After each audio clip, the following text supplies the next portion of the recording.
In this lesson, we're going to go ahead and start to lay down some layers and paint. So let's go ahead and get started. Well, we're inside and we're ready to go. So let's switch back over to this guy. All right, I'm going to first select just this base color, and I'm going to fill my entire palette. Make a new layer and just drop the color. I can do a couple things. So I think what I want to do is let's go underneath this floater, and we're going to make the floater the multiply so that we can work directly on top of it. So, or underneath. We can always leave this on top, or we can adjust our layers. But in this case, I want to leave this guy on top, and I'm going to lock this layer so I don't accidentally paint on top of it. Believe it or not, it'll happen.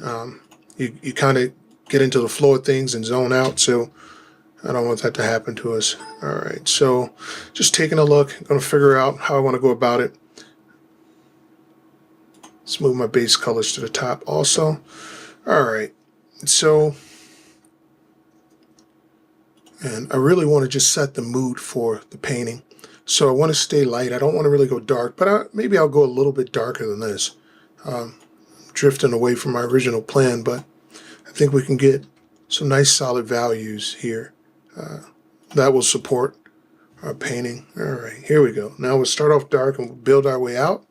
So I'm just going to go over here and hold Alt down and just select the lighter brown. I'm going to switch brush. I'm going to just go to my airbrush as I lay down soft colors first. So and turn my opacity and flow down. I'm going to do everything on the screen so you guys can see.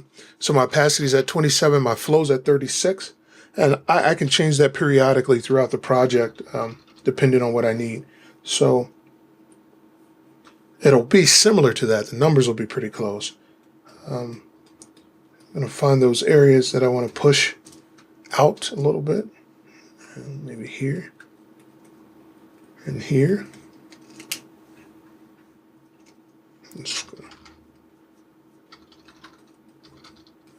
And initially I want to make sure that I start off doing everything pretty light.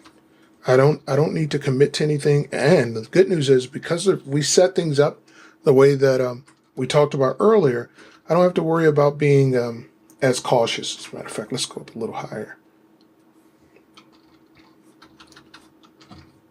There we go. And you'll hear my keyboard. Those are my brackets.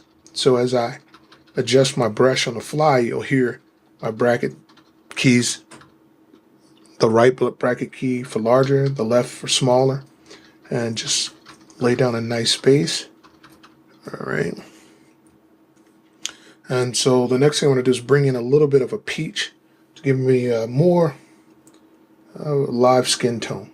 So, and keep it somewhere in the family. So I like to climb up from dark to light in a diagonal way, and just moving a little bit. And I'll throw a million layers down. And I like that because it gives me a few options. So later on, let's go in and just add. Essentially what I want to do is create the idea of blood flow, warm areas within the face,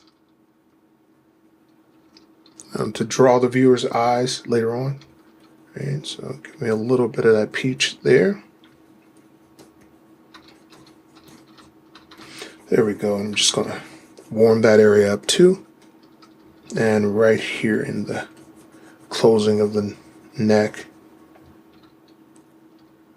So, and the eye areas too also. Now notice I'm not worried about staying in bounds or within the lines. That's not really that necessary. I just want to create the illusions of depth, moving backwards and forward. All right, so let's warm this up too, nostril area. And then I'm going to do it one more time in this color range. So let's get a little more color, a little warmer. New layer. And this time I'm going to turn the layer down just a bit to make sure that I have a nice transition between the three. Nice size airbrush.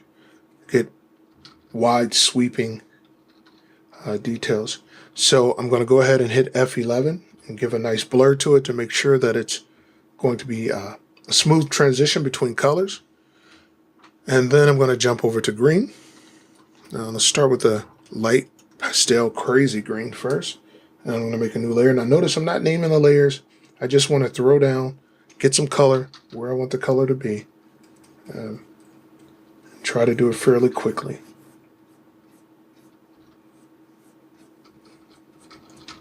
And work this ring here. It's going to be pretty design-wise important to me.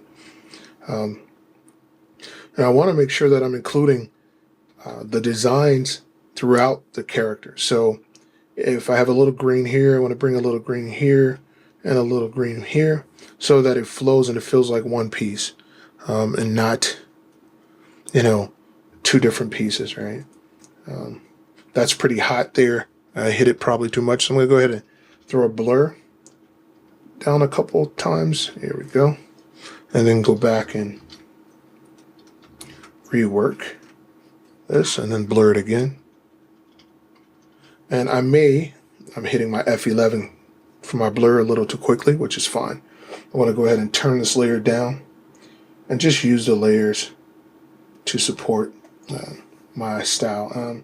Let's go ahead and I want to go to soft light for the next layer. So I just threw another layer up and I'm going to build using the same color. Soft light and run it through out the design to make sure that I'm sharing those colors and I don't just have one color in one area, right? So I'm going to move around and just very lightly touch those areas. And so the next thing I want to do is bring in a little bit of that purple. And notice I'm using all of these colors, which is a natural color scheme, and just kind of having a little fun.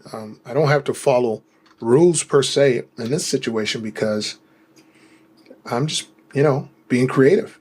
I'm going to go in and try to wow my client or my boss with my ideas. Now, I can tell you that 9 times out of 10, that idea will change, but you want to start off with a very, very strong design, and then what will happen is other people will jump in and, chime in on your design and give you some feedback according to what they want to do for the project.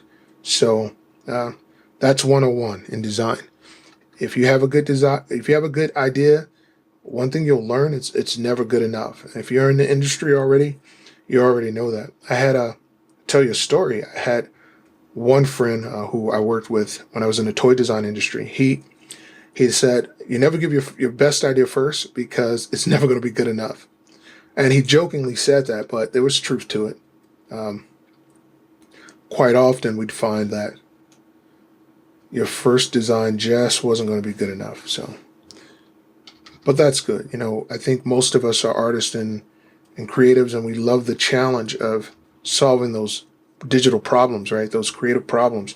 How can we figure out what the client or our bosses want, and how can we deliver it? That's the excitement. That's why this job never really gets old or boring. I love doing what I do. Sometimes I'll spend a day and a half without sleeping because I love it so much. Just really enjoy working. I'm going to go down a little bit, and a couple areas I want to bring that pink, purple, lilac into, and just kind of touch it a little bit. All right, let's back up, get a good look.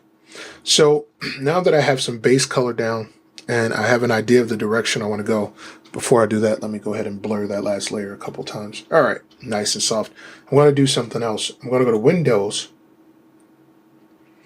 and I am going to go to, let's see, here it is, Arrange, and slide down to New Window for Untitled. And what happens is it made an exact copy of this file. So I'm going to take the second copy and I'm going to scroll this guy down, make him really small.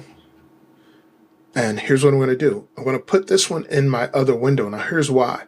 I'll be able to see collectively what my painting looks like. That's a very, very important thing.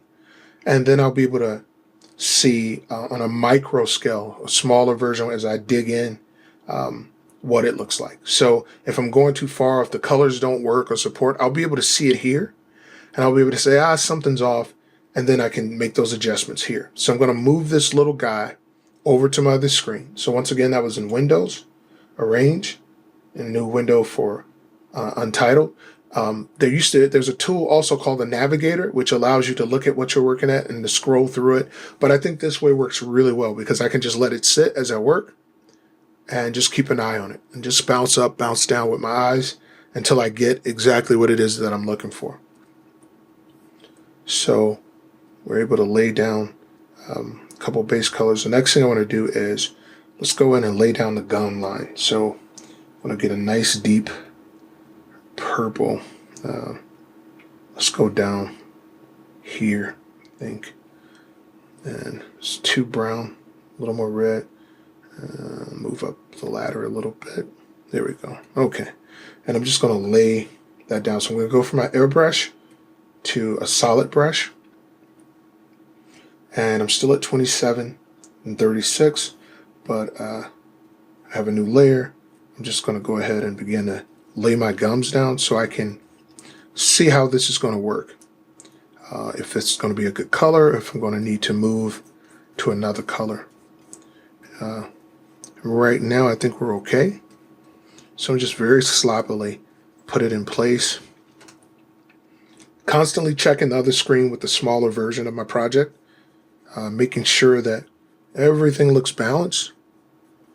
And I like the direction that I'm going right now. So now, when it comes to reference, one of the things that I want to grab here is maybe a fish or something with an awkward mouth or an awkward inside of a mouth, and I'd want to build toward that, but very loosely. I don't have to make any artistic decisions just yet.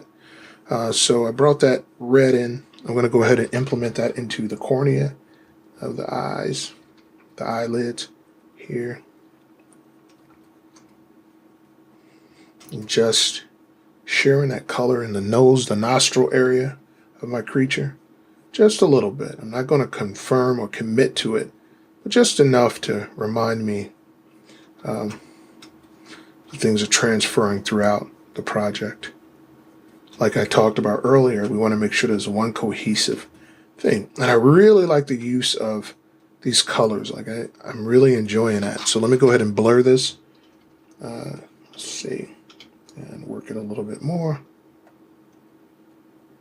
Blur. There we go. And I don't know. Maybe I'll keep that. Maybe I won't. Let's see. Take it up.